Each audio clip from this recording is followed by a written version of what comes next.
will grow into this rondel as you grow into your station, Foundling Grogu. It's got the little symbol.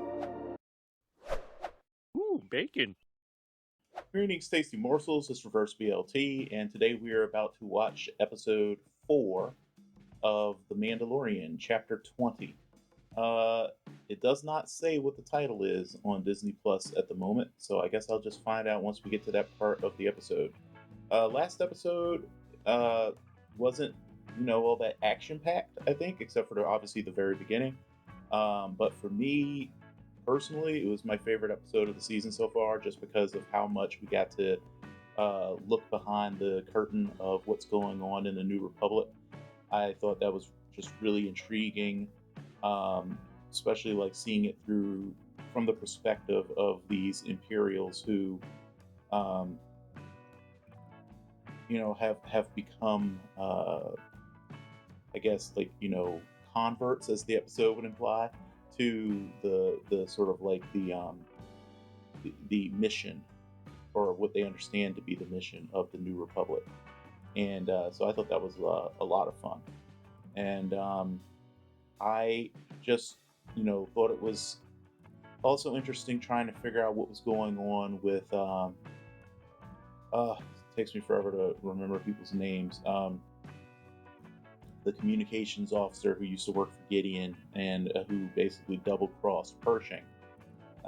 Whether she did that because she is some sort of like true believer in the New Republic, which is not what I think, or if she's basically just still pursuing Gideon's agenda. And then of course you have to figure out, if that's what she's doing, then how is she achieving that? Fancy a nap? By effectively lobotomizing Pershing, which is what she did at the end of the episode, using the Mind Flayer device that the that the Mon Calamar was claiming was not a Mind Flayer, because it had been repurposed, but it was obviously a Mind Flayer. She cranked it up to 11 and basically wiped Pershing's mind. So is she trying to just get rid of his knowledge, so that if the Republic does actually start wising up and not acting like a bunch of idiots, they might interrogate him and find out what's really going on? Or is she like someone pointed this out. This is not my own idea, but I think it's interesting to think about. Is it possible that she basically used him to figure out what components they would need to continue, and they'll just like forward that information to Gideon so that his new team of scientists or whatever can just pick up where Pershing left off? I really don't know, but my gut tells me that she's still working for Gideon. I think that there was a lot of stuff being done in terms of framing, body language, even having her eat the cracker while she watched him get lobotomized. Just little things to show that her allegiance is still with the Empire, still with Gideon, and whatever his project goals are. And obviously, turning in Pershing the way she did helps increase her standing with the New Republic, makes her seem more trustworthy, and could help her access more areas and information that ordinarily would probably be off limits to former Imperial officer, right? So, yeah, very interesting. But on the Mando side, we got, Din managed to bring the living waters back with him, which successfully proved to the armorer that he really has been to them and bathed in them. And Bo-Katan is also considered redeemed because she jumped into the waters to save him, and appears to have basically joined Death Watch now, which is a very odd turn of events, I guess you could say. So yeah, I'm very curious to see where that's going. We also saw, the pre-Vizsla, Jon Favreau's Mando, who body language wise did not seem to be too pleased at Bo-Katan, and possibly also Din being accepted into the fold again. So I'm expecting there to be some conflict in this episode. But anyway, yeah, without further ado, let's just go ahead and get right into this and see what happens now that Bo and Din are one of us.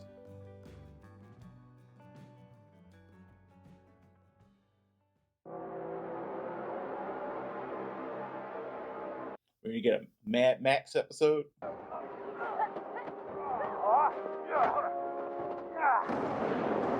That seems rather dangerous, practicing with live flamethrowers at each other.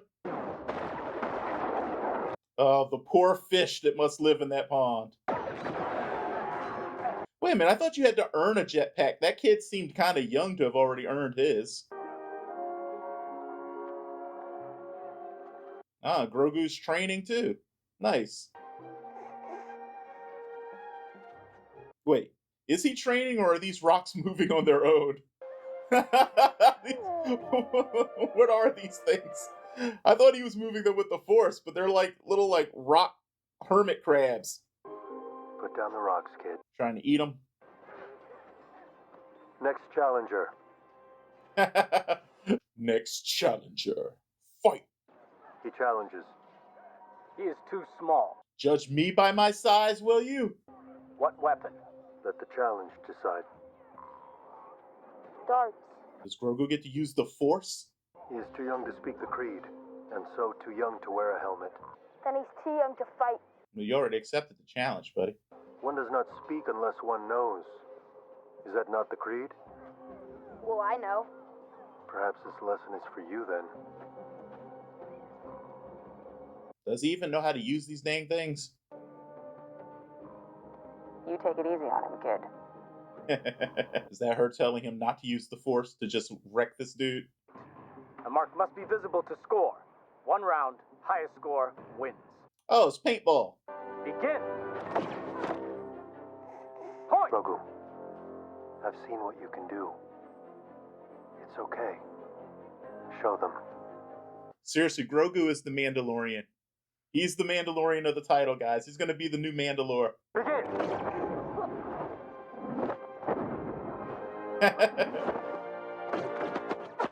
Wait a minute, I thought you could only fire one at a time. There you go. Why was the other kid only firing one? One doesn't speak unless one knows.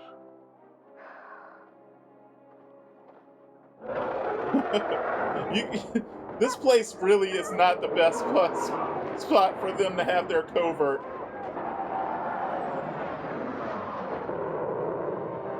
I tell you what, they've gotten really good at doing the effects for the Mandalorians flying around on their jetpacks.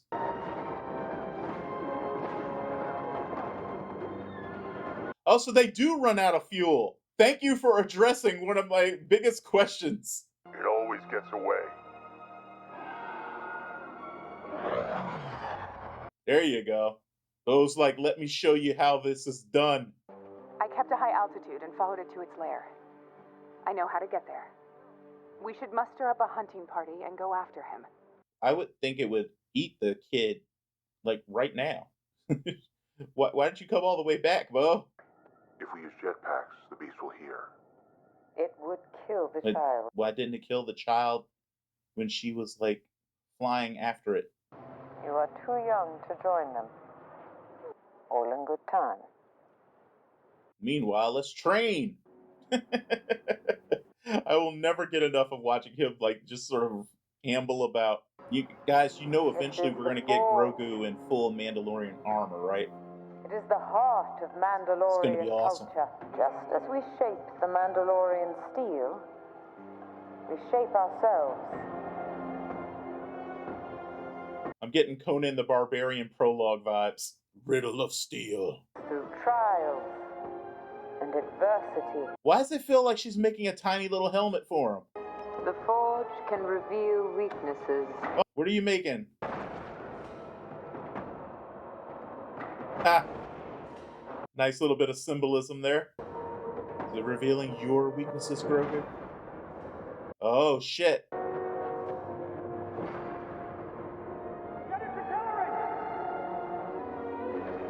So he's got a little survivor's guilt then, probably. He went and hid while other Jedi were fighting and died.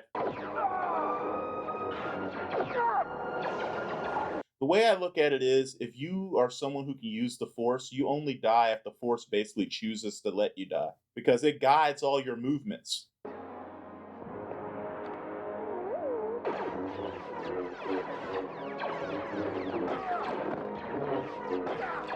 And this Jedi's got attitude.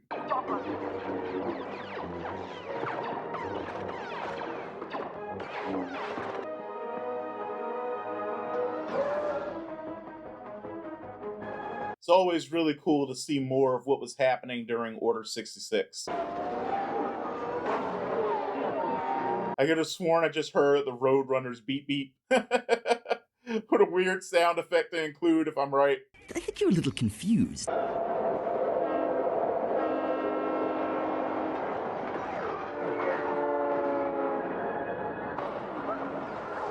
So that really should have killed a whole bunch of people on that train, right? Am I wrong in thinking that? This Jedi just let a lot of people on a train die. You sure you're not secretly a Sith, buddy? They're right behind me. What about the others? There are no others. Let's get moving.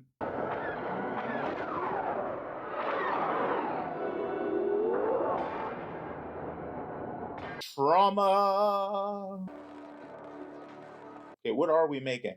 It is a tradition in our culture for each to donate a small portion of what they earn to the Foundlings. It is with these scraps of Beskar that I forged your next piece of armor. Oh, that's right, because technically he's got the mithril is what I'm going to call it. Mandalorian steel shall keep you safe as you grow stronger. You will grow into this rondel as you grow into your station, Foundling Grogu. It's got the little symbol. It's got the little symbol from the thing he helped defeat. Oh.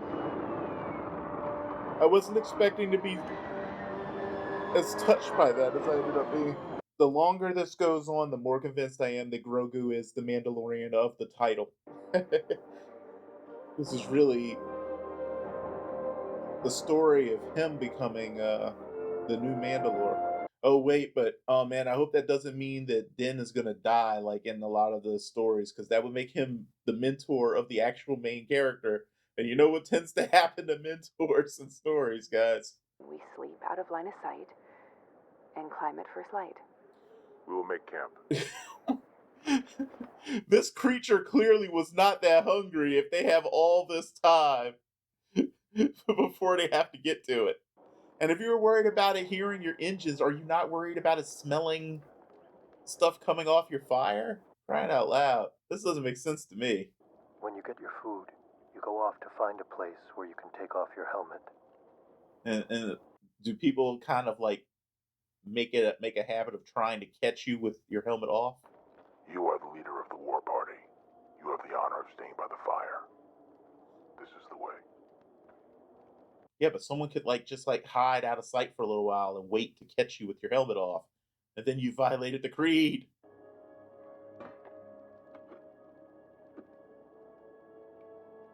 Seriously, the helmet thing is dumb. I'm sorry, it is really dumb. There's a lot of stuff I respect about their creed, but the helmet thing is dumb. It will kill the Foundling if attacked. It has happened before when it has taken others. Our best bet Wait a is minute, stealth. so is it taking the Foundlings to eat them, or is it taking them because it wants, I don't know, to raise them or something? Because it doesn't make sense to me that it only seems to kill them when attacked. I mean, if it wants to eat them or feed it to its young, I would think that would happen pretty quickly.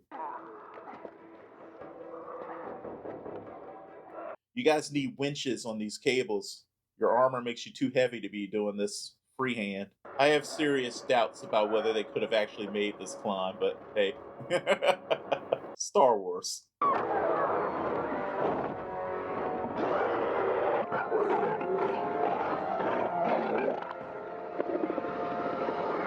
alive! What was your plan here, buddy? Just gonna fly right into its open mouth.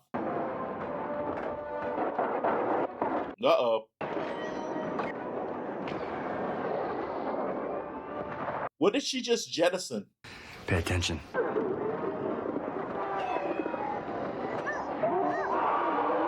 Nicely done. Ow.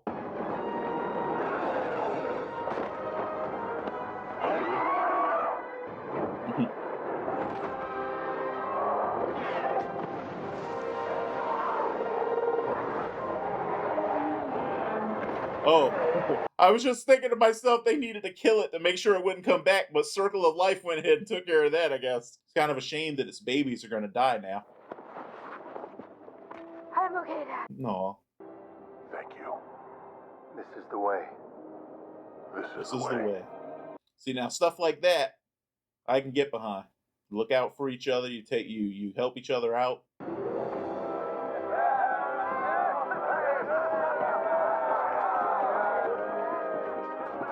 Ow. You are soft, weak. You have done the highest. That doesn't work honor so of well the without creed, Greaves. saving a foundling. This is the way. This is the way. And we have brought you 3 more foundlings in need of care and training. Wait, what now? Oh, they're gonna. Oh my God, they're gonna have like crazy like raptor mount things now. That's pretty awesome. Shall I inlay the signet of the night owl? You can't get that one. To wear one pauldron of the night owl, and another with the mythosaur. The mythosaur belongs to all Mandalorians. It is always acceptable to wear. I think I'm starting to see the shape of Bo-Katan's plans. At some point, she's going to challenge Din for the Darksaber, and she's going to attempt to tame the mythosaur. What would you say if I told you I saw one? I would say you are very lucky. It is a noble vision. I mean a real one. Beneath the living waters on Mandalore. When you choose to walk the way of the Mandalor, you will see many things. How is that thing staying on? Nobody cares. Damn it. I have so many mundane questions in Star Wars. This is the way. Okay, she's just like, basically she's like, sure, I believe you, period. That's it. I'm not even going to question it. Hey, Carl Weathers directed this one. Yeah, I'm starting to think that Bo is thinking to herself, you know, I can go ahead and be like the original Mandalore. Because we've seen, you know, Din doesn't really care. He's not, he doesn't want to be the Mandalore. Which is, of course, one of the reasons why, you know, a story like this would typically make him one of the prime people to be the person who wins the title, because he doesn't want it. You know, it's like what is that old trope that like the best king is the one who doesn't really even want to be king. I don't want it. But I still think when you take all of the different threads from the past that they've given us, the lore and everything, that it really seems more and more like the most fitting poetic turn would be if Grogu does it. Or at the very least, if he does it, because of the whole idea of like the Darksaber being forged by and wielded by a Mandalorian Jedi, and its importance in terms of like proclaiming who the new Mandalore will be and everything. It just seems really poetic if this foundling who escaped Order 66 becomes a new Mandalorian Jedi and wields the Darksaber and becomes a new Mandalore. I don't know. Of course, it would also be an interesting redemption for the Kryze clan, you know, since they were rulers of Mandalore for a long time. Either way, it'd be very interesting to see how this goes. And now the Mandalorians are going to have their own little mini Air Force of of raptor things to ride into battle on, I guess. So that'll be interesting too. To me, this sort of sets up something like, you know, it's kind of like when in Book of Boba Fett, when Boba Fett got the Rancor, and you know what happened later with that. If you haven't seen it, I won't spoil it for you. But I'm expecting that these little raptors are kind of like Chekhov's guns kind of things, where they're here for a reason. They're going to be used later at some point. So I'm guessing the covert is going to come under some sort of attack from I don't know, remnants of the Empire, maybe even led by Gideon. We didn't have that little drop in the previous episode about like, oh, well, what happened to Gideon and everything for nothing. So maybe he's gonna come and try to attack the covert, and the Raptors that they just adopted will be instrumental in defending the place. I don't know. I'm wondering if the season though is going to end with Grogu getting his helmet and taking the creed. There's been a lot of speculation as to what his first words will be. He seems to keep trying to speak, and I think that the most fitting thing would be for his first words to be the creed. Especially, or at the very least, this is the way. And I think that if they really want to get us all crying and everything at the end of the season, that would be an excellent way to do it. Just have Grogu becoming a true Mandalorian. But yeah, I'm very curious to see where they're going with all this, and who's going to end up ultimately reclaiming the title of Mandalore, because we've got, in my mind, a three-way race at the moment. I would say that Bo is slightly in the lead. Well, no, not slightly. She's pretty far in the lead at the moment, I think, and she's got plans. Anyway, let me know what you guys thought of the episode. What you think are, what do you think is coming for the future of this show? And also, did you guys tear up when, like I did, when Grogu got his oh man, what are those things called? She even said it. Because it's not a pauldron, right? I mean, I think she did say pauldron, but I don't think it is a pauldron because pauldron is the thing that goes on the shoulders, isn't it? No, she didn't call it a pauldron. But anyway, the insignia thing that she made for him, with the creature that he and Din defeated together to make their little clan of two. But yeah, let me know if that affected you emotionally as well. No. No?